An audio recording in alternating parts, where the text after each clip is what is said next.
കറുപ്പ് a film by R J Balaji starring Suriya, Trisha, പിന്നെ R J Balaji. ഇന്നലെ ആയിരുന്നു ഈ പടം ഇറങ്ങേണ്ടത്. First day first show fan ഷോയിൽ ഇരിക്കുമായിരുന്നു ഇന്നലെ. കുറേ നേരം നിന്നു, 11:30 വരെ നിന്നു, പക്ഷേ കിട്ടിയില്ല. ബട്ട് ഇന്നും വിട്ടുകൊടുത്തില്ല. ഇന്ന് രാവിലെ പോയി കണ്ടു. ഇന്നും പടം തുടങ്ങുമ്പം ദൈവം ഇനി കയറി ഇരുന്നിട്ട് ഇറങ്ങിപ്പോകാൻ പറയുമോ എന്നുള്ളൊരു പേടിയായിരുന്നു. ബട്ട് പടം തുടങ്ങി. ആൻഡ് എങ്ങനെയുണ്ടെന്ന് ഒറ്റ വാക്കി ചോദിക്കുകയാണെങ്കിൽ എനിക്കിഷ്ടപ്പെട്ടു.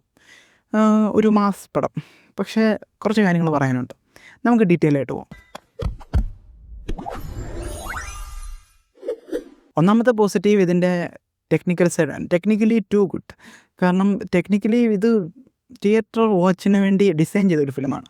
ഇതിൻ്റെ DOPയുടെ പേര് GK വിഷ്ണു. പുള്ളിക്കാരനാണ് ജവാനും മേഴ്സൽ, ബിഗിലൊക്കെ സിനിമാറ്റോഗ്രാഫി ചെയ്തതെന്ന് തോന്നുന്നു. ആൻഡ് പുള്ളിക്കാരൻ ഇതിനകത്ത് അടിപൊളിയായിട്ട് വർക്ക് ചെയ്തിട്ടുണ്ട്. ആൻഡ് ഇതിൻ്റെ കുറേ ഷാർപ്നെസ്, ഇതിൻ്റെ കളർ ഗ്രേഡിംഗ് ഒക്കെ കുറച്ച് ഡാർക്ക് പിടിച്ച് നൈസൊരു കളർ ഗ്രേഡിംഗ് ആയിരുന്നു. എനിക്ക് ഭയങ്കര ഇഷ്ടപ്പെട്ടു. ആൻഡ് എനിക്ക് ജവാനിലൊക്കെ ഒരു കളർ ഗ്രേഡിങ് ഫീൽ അടിച്ചു. ഇതിനകത്തൊരു പാട്ടുണ്ട്, ഗോഡ് മോഡ് എന്ന് പറയുന്നത്. ആ പാട്ടിൻ്റെ ഒരു കളർ ഗ്രേഡിംഗ് ഒക്കെ എനിക്ക് കണ്ടപ്പോൾ കറക്റ്റ് ജവാനിലൊരു പാട്ടുണ്ടായിരുന്നു, സിന്ദ ബന്ദ എന്ന് പറഞ്ഞൊരു പാട്ടുണ്ട് ഷാറൂഖ് ഖാൻ്റെ, അതേ കളർ ഗ്രേഡിങ്. പക്ഷെ നല്ല രസമുണ്ടായിരുന്നു. തിയേറ്ററിൽ കാണാൻ നല്ല അടിപൊളിയായിരുന്നു, വിഷ്വലി അടിപൊളിയായിരുന്നു. രണ്ടാമത്തെ positive is Sai Abhyankar. He is the next big thing in Kollywood. പുള്ളിക്കാരൻ ഇപ്പം തന്നെ അടിപൊളിയാണ്, ബിഗ് തിങ് ആണ്.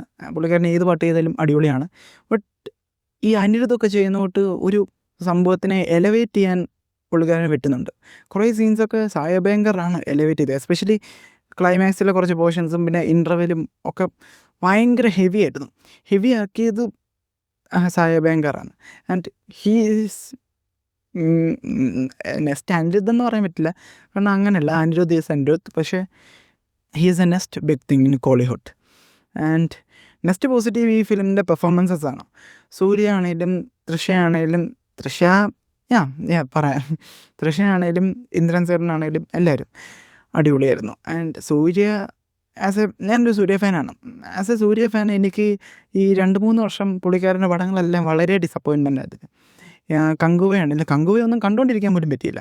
ആൻഡ് റെട്രോയിൽ എനിക്ക് ആ ലവ് സ്റ്റോറി എനിക്ക് ഭയങ്കര ഇഷ്ടപ്പെട്ടിരുന്നു. അതിനകത്ത് പിന്നെ കുറേ കൾട്ടും പരിപാടിയൊക്കെ കൊണ്ടുവന്ന് ബോറാക്കിയായിരുന്നു. അത് ഭയങ്കര ഓഡ് വണ്ണായിട്ടിരിക്കുമായിരുന്നു. അതുകൊണ്ട് ഞാൻ റെട്രോ കാണുമ്പോൾ ആ ലവ് സ്റ്റോറി മാത്രമായിട്ട് കട്ട് ചെയ്യുക, മറ്റേ നെറ്റ്ഫ്ലിക്സിൽ കാണുമ്പം അങ്ങനെ കാണും, അല്ലാതെ ഫുള്ളായിട്ട് കാണത്തില്ല. റെട്രോവും അതുകൊണ്ടൊരു ഓക്കെ ഫീലായിരുന്നു. ബട്ട് ഒരു പവർഫുൾ പുള്ളിക്കാരനെ ഇങ്ങനെ അടിപൊളിയായിട്ട് പ്രസൻറ്റ് ചെയ്ത് നല്ലൊരു സ്റ്റോറി കാണാൻ ഭയങ്കര വെയിറ്റിംഗ് ആയിരുന്നു. ആൻഡ് ഇതിലും പുള്ളിക്കാരനെ കാണാൻ നല്ല രസമാണ്. പുള്ളിക്കാരൻ കാണാൻ വേണ്ടി തിയേറ്ററിൽ കയറാം, അത്രയ്ക്ക് ഭയങ്കര സ്ക്രീൻ പ്രസൻസും പരിപാടി എല്ലാം അടിപൊളിയായിരുന്നു. പിന്നെ നല്ല എനർജറ്റിക് പെർഫോമൻസ് ആയിരുന്നു. ആൻഡ് സൂര്യക്ക് അങ്ങനെ എനർജറ്റി കുറവൊന്നും ഇല്ലല്ലോ, ബട്ട് സ്റ്റിൽ അടിപൊളിയായിരുന്നു. And I am happy that he is back in a zone. ഒരു കൊമേഴ്ഷ്യൽ പരിപാടി പുള്ളിക്കാരൻ അടിപൊളിയായിരുന്നു. ആൻഡ് തൃശ്ശയാണെങ്കിലും നന്നായിട്ട് ചെയ്തു. ആ കൊടുത്ത റോള് നന്നായിട്ട് ചെയ്തിട്ടുണ്ടായിരുന്നു. വലിയ മോശവും കുറ്റമൊന്നും പറയാനില്ല. ആൻഡ് അടുത്ത് ഇന്ദ്രൻ ചേട്ടനാണ്. ഇന്ദ്രൻ ചേട്ടൻ എങ്ങനത്തെ ഒരു ആക്ടറാണെന്ന്, എന്ത് കിടിലൻ ആക്ടറാണെന്ന് നമുക്കറിയാം, മലയാളികൾക്കറിയാം. ബട്ട് തമിഴന്മാരെ ഒന്ന് അറിയിപ്പിക്കാൻ വേണ്ടിയാണ് പുള്ളിക്കാരൻ ചെയ്തതെന്ന് തോന്നുന്നു. കാരണം ഇതിനകത്ത് ഒരു സീനിനകത്ത് സൂര്യ അവിടെ നിൽക്കുകയാണ്, പുള്ളിക്കാരനെ ഓവർ പവർ ചെയ്തു ഇന്ദ്രൻ ചേട്ടൻ പെർഫോമൻസിലൂടെ. അതൊക്കെ വെറുതെ അടിപൊളിയായിട്ട് തോന്നി. And he was so convincing, അടിപൊളിയായിട്ട് ചെയ്തു. പിന്നെ അനഘ രവി ഇന്ദ്രൻ ചേട്ടൻ്റെ മോളായിട്ട് she also did well. And പുള്ളിക്കാരിക്കും വലിയതായിട്ട് ഫസ്റ്റ് ഹാഫ് ഫുള്ളേ റോളുള്ളൂ. ആൻഡ് പുള്ളിക്കാരി നന്നായിട്ട് ചെയ്തിട്ടുണ്ട്. പിന്നെ ആർ ജെ ബാലാജി ഈ പടത്തിൽ നെഗറ്റീവ് ഷെയ്ഡാണ്, സൂര്യക്ക് അഗെയിൻസ്റ്റ് ആയിട്ടാണെന്നൊക്കെ കേട്ടപ്പം എനിക്ക് പക്ഷേ ഭയങ്കര പുള്ളിക്കാരനെ ഒരു പുച്ഛമായിരുന്നു. കാരണം ഇങ്ങേരെന്തിനാ കയറി അഭിനയിക്കുന്നത്, വേറെ വല്ലവരും ചെയ്തുകൊണ്ട്. ഞാനൊക്കെ കണ്ടു വളർന്ന സൂര്യ ഫിലിംസിലെ വില്ലൻ എന്നൊക്കെ പറയാൻ നല്ല ഹെവി വില്ലന്മാരായിരുന്നു.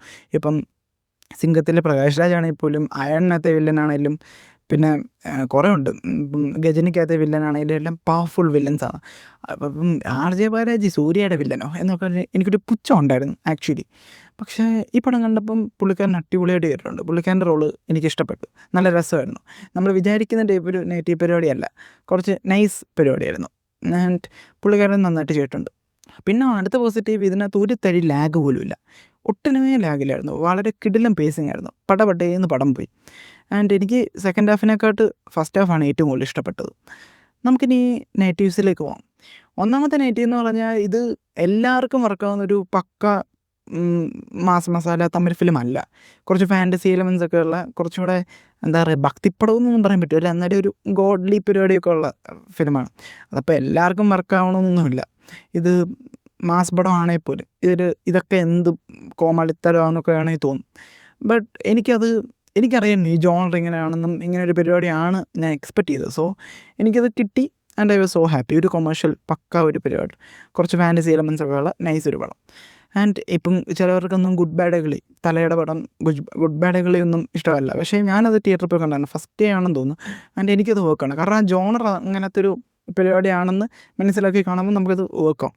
ആ ജോണറിനെ പറ്റി അറിയാം, എന്നിട്ട് ഇഷ്ടമാണെങ്കിൽ ആ പടം പോയി കാണുക, എന്നിട്ട് ഇഷ്ടപ്പെടുമെന്ന് നോക്കിയാൽ മതി. ആ ജോണറിൽ അത് നൈസാണോ നോക്കിയാൽ മതി. അല്ലാതെ ഇപ്പം നമ്മൾ വേറൊരു ടിപ്പിക്കൽ മാസ് പടവും ഈ പടവും കൂടെ എടുത്ത് കമ്പയർ ചെയ്യുമ്പോഴാണ് പ്രശ്നം വരുന്നത്. സോ എനിക്ക് ഈ പടം വർക്കായി. പിന്നുള്ള നെഗറ്റീവ് എന്ന് പറഞ്ഞാൽ ക്ലൈമാക്സിൽ കുറച്ച് ഓവറായോ എന്നൊരു പരിപാടി വന്നു. ക്ലൈമാക്സ് ഒരു പോർഷനിൽ കുറച്ച് ഓവറായില്ലേ എന്നൊരു തോന്നൽ തോന്നി. അത് മോശമൊന്നുമല്ല, ഇത്രയും വേണമായിരുന്നു തോന്നിപ്പോയി. അതൊന്നും അങ്ങനെ വലിയ നെഗറ്റീവ്സ് ആയിട്ടല്ല, ബട്ട് തിയേറ്ററിൽ കാണാനുള്ളൊരു നൈസ് പടമാണ്. ഓവറോൾ എനിക്ക് ഈ പടം വർക്കായി. എനിക്ക് ഈ പടം as A Surya fan and as A Tamil mass പരിപാടി എനിക്ക് ഇഷ്ടമായതുകൊണ്ടും ആ ജോണർ എനിക്ക് മനസ്സിലായി. ഞാൻ പ്രതീക്ഷയാണ് എനിക്ക് കിട്ടിയത്. And as A Surya fan also so satisfied. കുറേ നാൾക്ക് ശേഷമാണ് ഇങ്ങനൊരു നല്ല പടം കൊള്ളാമെന്ന് തിയേറ്ററിൽ നിന്ന് ഇറങ്ങാനപ്പോൾ തോന്നിയത്. ആൻഡ് നിങ്ങളൊരു സൂര്യ ഫാൻ ആണെങ്കിൽ തിയേറ്ററിൽ പോയി കാണുക, ഒന്നും നോക്കണ്ട, തിയേറ്ററിൽ പോയി കാണുക, നിങ്ങൾക്ക് ഇഷ്ടപ്പെടുകയും. ആൻഡ് പക്ഷേ നിങ്ങൾക്കൊരു തമിഴ് മാസ് മസാല ഇഷ്ടമുള്ളവരാണെങ്കിൽ പോലും ഒരു ട്രൈ ചെയ്ത് നോക്കാം, ഒന്ന് give it A try. Because നിങ്ങൾക്കും ചിലപ്പോൾ ഇഷ്ടപ്പെടാം. പക്ഷേ കുറച്ച് ഫാൻറ്റസി പരിപാടിയൊക്കെ ഉണ്ട്. ടിപ്പിക്കൽ മാസ് മസാല ലോജിക്കും പരിപാടിയൊക്കെ നോക്കുകയാണെങ്കിൽ നിങ്ങൾക്ക് കുറച്ച് ഡിസപ്പോയിൻമെൻറ്റ് കിട്ടും. ലോജിക്കും പരിപാടി ഒന്നും നോക്കണ്ട, ജസ്റ്റ് ഒരു മാസ് മസാല ഫിലിം.